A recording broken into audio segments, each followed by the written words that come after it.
සුබ දවසක් ඔබ සියලු දෙනාටම. අද දවසේදීත් අපි ඉන්නේ කේන්ස් හොස්පිටල් එකේ. අපි කතා බහ කරන සූදානම් වන්නේ මේ දවස්වල හැමෝම කතා බහ කරන මාතෘකාවක්.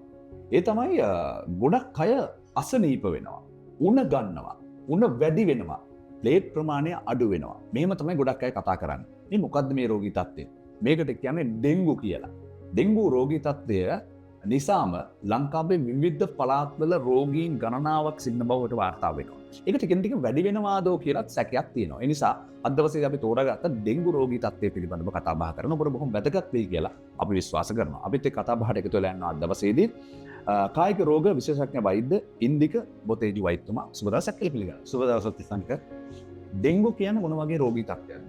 ඔව් තිසංක මම හිතන්නේ ඩෙන්ගු අපිට මේ එපිසෝඩ්ස් 3-4ක් ඇවිල්ලා තියෙනවා අවුරුදු 2-3න් එහෙම. දැන් මේ පාරත් මම හිතන්නේ ඩෙන්ගු රෝගීන්ගේ තත්ත්වය කියලා යමක් අපිට පෙන්වන්න කරලා තියෙනවා.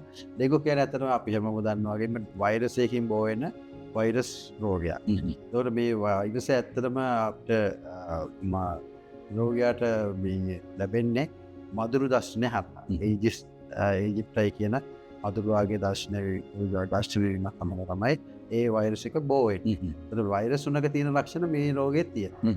ඒ හැම වෛරස් රෝගයේ තියෙන ලක්ෂණ මේකේ නැහැ. සමහර ඩෙන්ගු වලටම ආවේනික වෙච්ච ලක්ෂණ කිහිපයක් තියෙනවා ඉතිසල්ගේ. අපිට ඒ අවස්ථාවලින් අඳුර ගන්න පුළුවන් මේ ඩෙන්ගු රෝගියෙක්ද නැද්ද කියන එක මූලික වශයෙන්. එතකොට අපි සැක කරලා ඩෙන්ගු පරීක්ෂණයක් කරනවා. ඒකෙන් තමයි අපි මේ රෝගය අඳුරන්නේ. ඔව්. ඒක තමයි ප්‍රධාන කාරණාව. දැන් කෙනෙකුට හිතන්න පුළුවන් මේක සාමාන්‍ය උණක් කියලා. කෙනෙකුට හිතන්න පුළුවන් මේ දවස්වල මේ පැතිරීගෙන යන දැන් අපි ගහලා තියෙනවනේ. මේ වෛරස් වල ගණන් ගන්න එපා කියලා කියනවා. හැබැයි සමහරලාට ඇඟේ ඇතුලේ තියෙන ඩෙන්ගු වෙන්න පුළුවන්. ඩෙන්ගු රෝගී තත්ත්වයක් තමයි මට තියෙන්නේ කියලා අඳුන ගන්න මොනවද තියෙන විශේෂ ලක්ෂණ? සාමාන්‍ය දිසක වෛරස් රෝගයක් බොහොම සැරට රෝගියෙක් තුළ උණ ඇති. බොහොම අපි කියන හයි ෆීවර් එක. බොහොම වැඩි ලෙස ටෙම්පරේචර් එක උෂ්ණත්වය උඩට යන්න පුළුවන්. ඊට අමතරව ඔළුවේ කැක්කුම සහ ඇස්සට වේදනාව. එසේ මේ මසල්ස් එහෙම මේ ගොඩක් මාංශ පේශි ගොඩාක් කැපෙන තත්ත්වයකට එන්න පුළුවන්. ඒ වගේම හන්දි කපින තත්ත්වයක්. කොටින්ම රෝගියාට හිටගෙන ඉන්නවත් බැරි මට්ටමට මේ වැඩිවීමක් දකින්න පුළුවන්. හැබැයි මේක වෙනසක් තියෙනවා. තිසක මේ භයානකම තියෙන්නේ මෙතනයි. සමහර අයගේ ඉතින් ප්‍රතිශක්තිකරණය හොඳයි නම් ඒ රෝගීන් චරම කියන්නේ වැඩිමනක් ඔය ටෙම්පරේචර් එක වැඩි වෙලා ඔළුවක්ම ඇවිල්ලා ඇඟපතට දෙන්නේ නැතුව සමහරවිට නිකන් පොඩ්ඩක් පැරසිටමෝල් එකක් බීලා වැඩ කරනවා. පොඩි මලානික ගතියක් එනවා. මලානික ගතියක් ඇවිල්ලා නමුත් එයා වැඩ කරගෙන යනවා.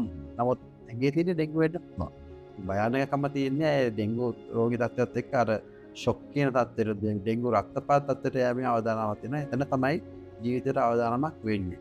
ඒ කියන්නේ දැන් කුමන උණක් ඒක සාමාන්‍ය උණක් වුණ කුමන උණක් හැදුනත් මේක වෛරස් සාමාන්‍යද කියලා නෑ. පරීක්ෂා කරගන්න ඕනේ. පරීක්ෂා කරගන්න ඕනේ. ඒක තමයි. අපිට දැන් අපි දැන් අර මූලික වශයෙන් දකින්න ඩෙන්ගු රෝගීන්ගේ රෝග ලක්ෂණ ඉතා උස්සන්නව තිබුණත් සමහර ඇතම් ලෙඩෙක්ට මේ බොහොම මේ රෝග ලක්ෂණ බොහොම පල්ලෙහා මට්ටමක තියෙනවා වෙන්න පුළුවන්. පැරසිටමෝල් එකකින් පවා සාමාන්‍යයෙන් පැය 8කට 10කට සාමාන්‍ය තත්ත්වයක් වගේ උද්ගත වෙනවා. බඳු රෝගියෙක් වුණත් ඩෙන්ගු මේ අවස්ථාවේ මොකද පැතිරීගෙන යන නිසා විශේෂයෙන්ම මේ වතුර රැඳෙන තැන් වැඩි වෙලා තියෙනවා.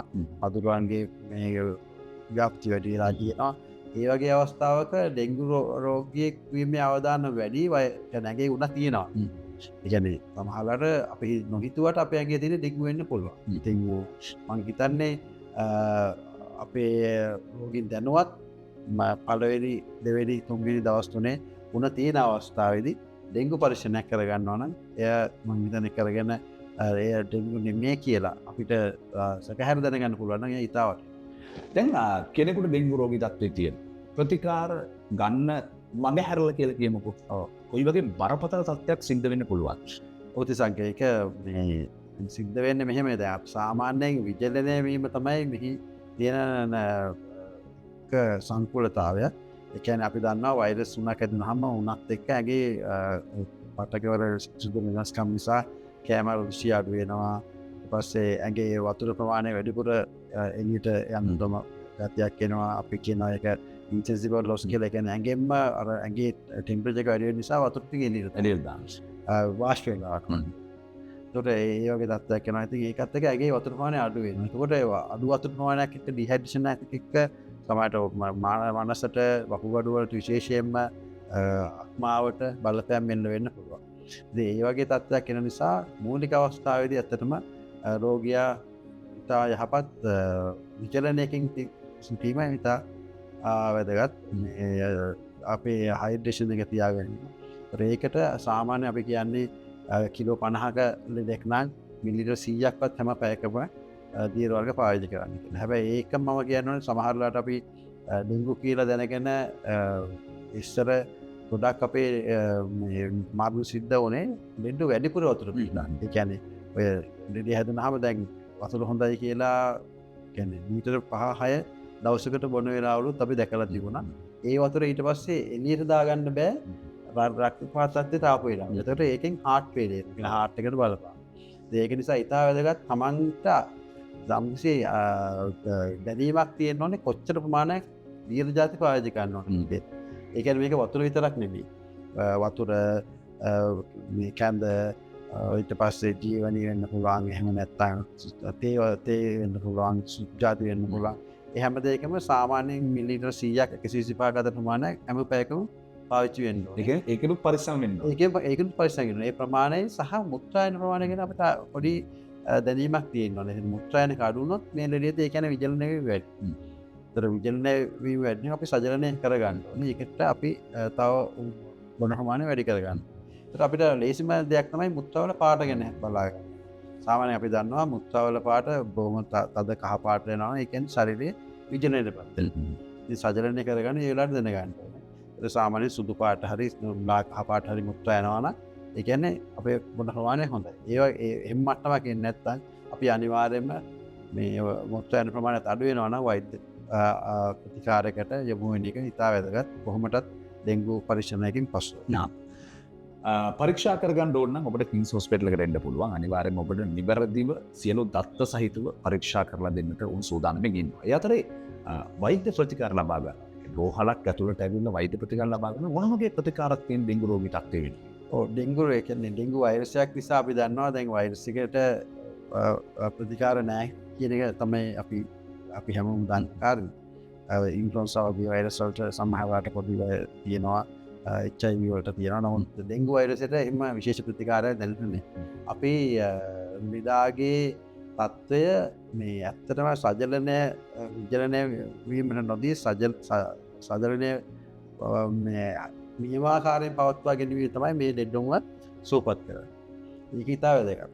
ඒක අපිට කරන මේ යම් කිසි ක්‍රමවේදයක්. අර නිසි පරීක්ෂාවත් එක්ක තමයි ඒක කරන්නේ. ඒ කියන්නේ අපි සාමාන්‍යයෙන් අපිට දෙන්නනේ කියන්න පුළුවන් සාමාන්‍ය වශයෙන් දවස් 3කට පස්සේ ප්ලේට්ලට් කවුන්ට් එක ලක්ෂයට වඩා අඩු නම් ඊට පස්සේ වමනය එහෙම තියෙනවා නම් ඇගේ පන්න ටික ඇති තියෙනවා නම් අනිවාර්යයෙන්ම ස්පිතාලේ නතර වෙන්න වෙනවා. සාමාන්‍ය ඩෙන්ගු වෛරසය දවස් 7ක් සමහර විට මේ රෝගියාගේ ඇඟේ මේ රෝගී තත්ත්වය ඇති කරන වෙන්න පුළුවන්. සාමාන්‍යයෙන් දවස් 5ක් විතර උණු තිබිලා ඊට පස්සේ දවස් 2-3 අර ඩෙන්ගු රක්ත පහත් තත්ත්වයට යනවා වෙන්නත් පුළුවන්. ඒ වගේ වෙලාවක අපි කරන්නේ අපි මේ නිදාගේ රුධිර පීඩනය, මුත්‍රායන ප්‍රමාණය, මුත්‍රායන පාට ඊට පස්සේ ලේ පරීක්ෂණයේදී අපිට ඇත්තටම රුධිර පට්ටිකා ප්‍රමාණය නෙමෙයි ඇත්තටම අපි බලන්නේ රුධිර පට්ටිකා ප්‍රමාණයට වඩා රුධිරයේ මේ විචලනය වීමේ ප්‍රමාණය. ඔකින හිමට පෙට් කියලා ඒ ප්‍රමාණය අඩු වෙනවද වැඩි වෙනවද ඒ ප්‍රමාණය යම් කිසි මට්ටමක තියාගෙන ඉන්නවද කියන එක මත තමයි තීරණය කරන්නේ. ඊට අමතරව ඩෙන්ගු රෝගෙදී සිද්ධ වෙන අර ඩෙන්ගු රක්තපාත තත්ත්වයේ සිද්ධ වෙන දේ තමයි ලේ නහර වලින් රුධිර තරලය එළියට යනවා.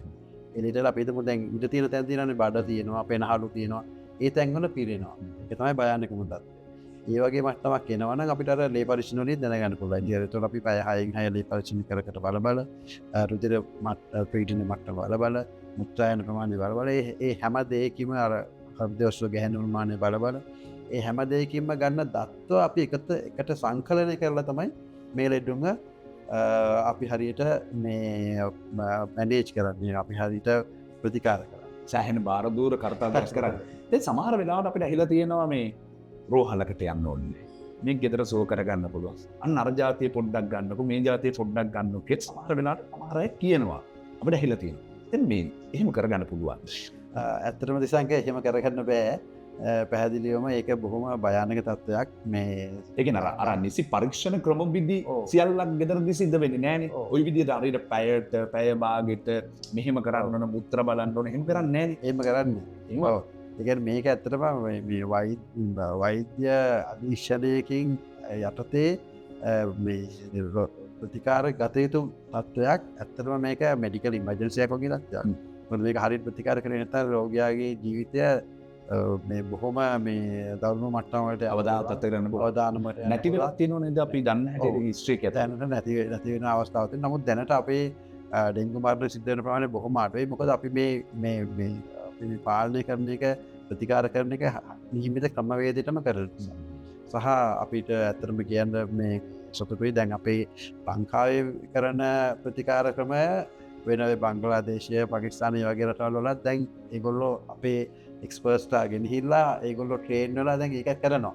ඉතින් ඇත්තටම මේක ඩෙන්ගු කියන්නේ ඇත්තටම කවුරුත් මිය යා යුතු රෝගයක් නෙමෙයි.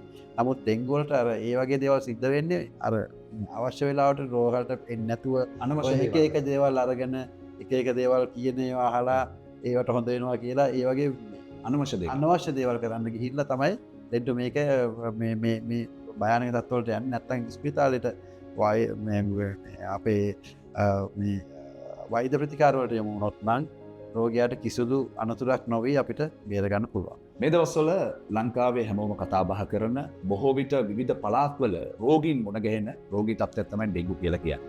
හැබැයි ඔබට ඩෙන්ගු රෝගී තත්ත්වයක් තිබෙනවද නැද්ද කියලා ඉතා ඉක්මනින්ම උන තත්ත්වයක් තියෙනවා පරීක්ෂා කරගත යුතුයි. ඒ වගේ තමයි අපි මුලින් සඳහන් කළා වගේ විවිධ රෝග ලක්ෂණ තිබෙනවා. ඒ රෝග ලක්ෂණත් එක්ක ඔබ පරීක්ෂා කරගත්තොත් ඔබට හැකියාව තිබෙනවා රෝගී තත්ත්වයක් තිබෙනවද නැද්ද කියලා නිගමනයකට එන්නට. ඒ නිසා කිම්ස් හොස්පිටල් එක සූදානම්ෙන් ඉන්නවා මේ පරීක්ෂා කිරීමේ සියල්ලක්ම ඔබට කරලා දෙන්න. ඒ වගේම තමයි සමහර වෙලාවට ඔබට ඩෙන්ගු රෝගී තත්ත්වය තිබෙනවා නම් නිවසට වෙලා ප්‍රතිකාර එහෙම මෙහෙන් අනවශ්‍ය දේවල් කරන්නේ නැතුව ඔබට පුළුවන් රෝහලට එන්න. කිම්ස් හොස්පිටල් එක ඔබ බලා ගන්න සූදානම් ඉන්නවා විශ්වාසවන්තව. මොකද හේතුව ඒ කරන්න ඕන ක්‍රම විදියක් තියෙනවා. ඒ විදියට අනුව දවස් කිහිපය ඔබට ගත කරන්න පුළුවන් නම් රෝගී තත්ත්වය නිට්ටාවට සුව වෙලා නැවත වතාවක් නිවසට යන්න හැකියාව තියෙනවා. ඒ නිසා ඔබට ආරාධනා කරනවා සමහර වෙලාවට ඔබ දන්න කෙනෙකුට උනත් මේ රෝගී තත්ත්වයක තිබෙනවා නම් ඉතා ඉක්මනින් රෝහලකට යොමු කරන්න කියලා.